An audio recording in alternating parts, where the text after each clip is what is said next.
Hello everyone, welcome back to the real Queen Nefertiti 33 channel. I am Tatiana. I'm here with some more articles, okay? This is a fairy tale, a dark fairy tale, okay? I just found this and I was looking for fairy tales, okay? Fairy tales coming to fruit or whatever. It is titled The Fisher's Bud, okay? It's basically based on the movie Woman Thou Art Lost, okay? When that girl raped my daughter, okay? And the monkey paw left her and it went to Kia, okay? Because she raped her. And Kia wanted to be a good Samaritan. She gave it to Shanice, okay? Without any of us knowing about it. She gave it to her. But then then the girl came back in the room and stole it. And started twisting Shanice's head up again, okay? And said, see, she the one who really stole it. Type shit, like some weird shit. So let's begin. A fairy tale about the Brother Grimms. Okay. There was once a wizard who used to take the form of a poor man and went to houses and begged and caught pretty girls. No one knew whether he carried them, for they were never seen more. One day he appeared before the door of a man who had 3 pretty daughters. He looked like a poor, weak beggar and carried a basket on his back, as if it meant to collect shareable gifts in it. He begged for a little food, and when the eldest daughter came out and was just reaching him a piece of bread, he did but touch her, and she was forced to jump into his basket. Thereupon he hurried away with long strides and carried her away into a dark forest to his house, which stood in the midst of it. Everything in the house was magnificent. He gave her whatsoever she could possibly desire and said, my darling, thou wilt certainly be happy with me, for thou hast everything thy heart can wish for. This lasted a few days, and then he said, I must journey forth and leave thee alone for a short time. There are the keys of the house. Thou mayst go everywhere and look at everything except into one room. With this little key here opens, and there I forbid thee to go on pain of death. He likewise gave her an egg and said, preserve the egg carefully for me and carry it continually about with thee, for a great misfortune will arise from the loss of it.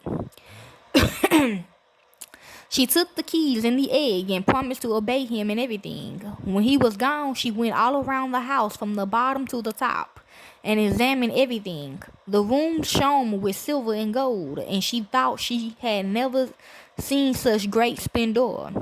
At length she came to the forbidden door. She wished to pass it by, but courteously let her have no rest. She examined the key. It looked just like any other.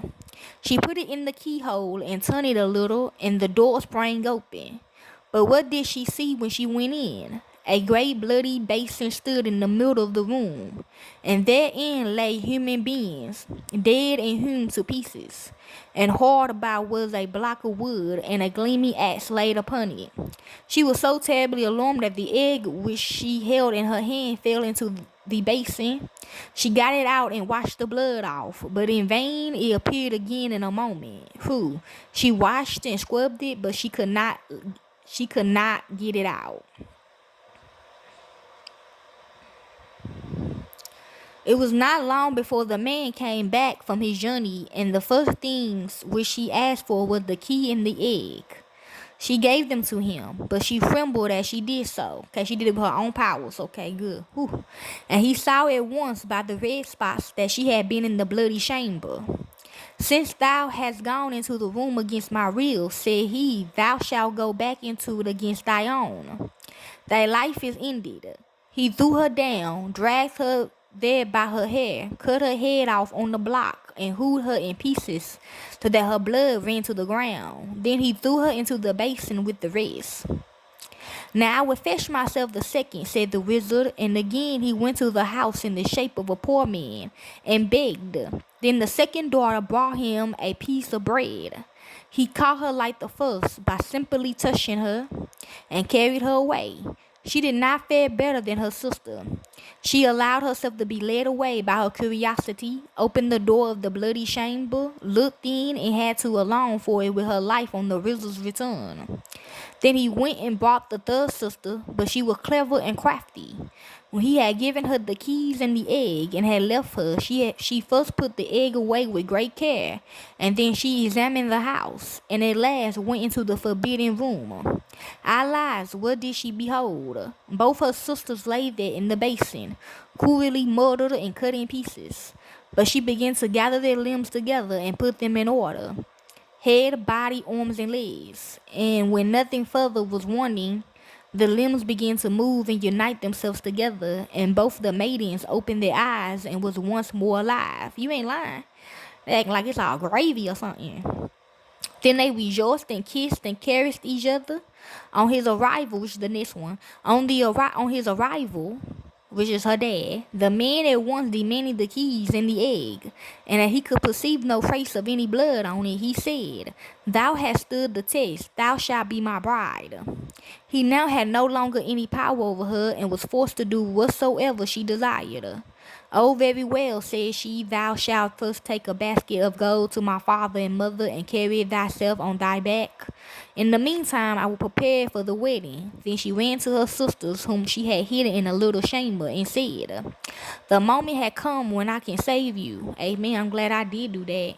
Whew. "The wet shall himself carry you home again. But as soon as you are at home, send help to me." She put both of them in a basket and covered them quite over with gold, so that nothing of them was to be seen. Then she called in the wizard and said to him, "Now carry the basket away, but I shall look through my little window and watch to see if thou stopped on the way to stand or to rest." The wizard raised the basket on his back and went away with it, but it weighed down so heavy that the preparation streamed from his face. Then he sat down and wanted to rest a while, but immediately one of the girls in the basket cried, "I am looking through my little window, and I see thou art resting. Wilt thou go on at once?" He thought it was his bride who was calling that to him, and got up on his legs again. Once again he was going to sit down, but instantly she cried, "Yep, I am looking through my little window, and I see that thou art resting. Wilt thou go on directly?" And whenever he stood still, she cried this, and then he was forced to go onwards, until at last, groaning and out of breath, he took the basket with the gold and the two maidens into their parents' house. At home, however, the bride prepared the marriage feast and sent invitations to the friends of the wizard. Then she took a skull with grinding teeth, put some ornaments on it and a wreath of flowers, carried it upstairs to the garden window, and let it look out from thence. When all was ready, she got into the barrel of honey, and then cut the feather bed open and rolled herself in it until she looked like a wondrous bird, and no one would recognize her. Then she went out of the house, and on her way she met some of the wedding guests, who asked, "O Fitcher's bird, how come thou here?" "I come from Fitcher's house quite near." "And what may the young bride be doing?" "From cellar to garret she stripped all clean, and now from the window she's peeping, I ween." At last she met the bridegroom, who was coming slowly back. He, like the other, asked, "O Fitcher's bird, how come thou here?" "I come from Fitcher's house quite near." "And what may the young bride be doing?" "From cellar to garret she stripped all clean, and now from the window she's peeping, I ween." The bridegroom looked up, saw the decked out skull, thought it was his bride, and nodded to her, greeting her kindly. But when he and his guests had all gone into the house, the brothers and kinsmen of the bride, who had been sent to rescue her, arrived.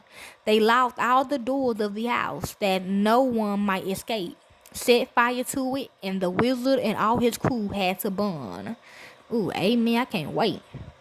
And that is the dark fairy tale. I mean, it's just a fairy tale, but it sounds kind of dark, okay? The Fitcher's bird, okay? And that's how it happened, okay?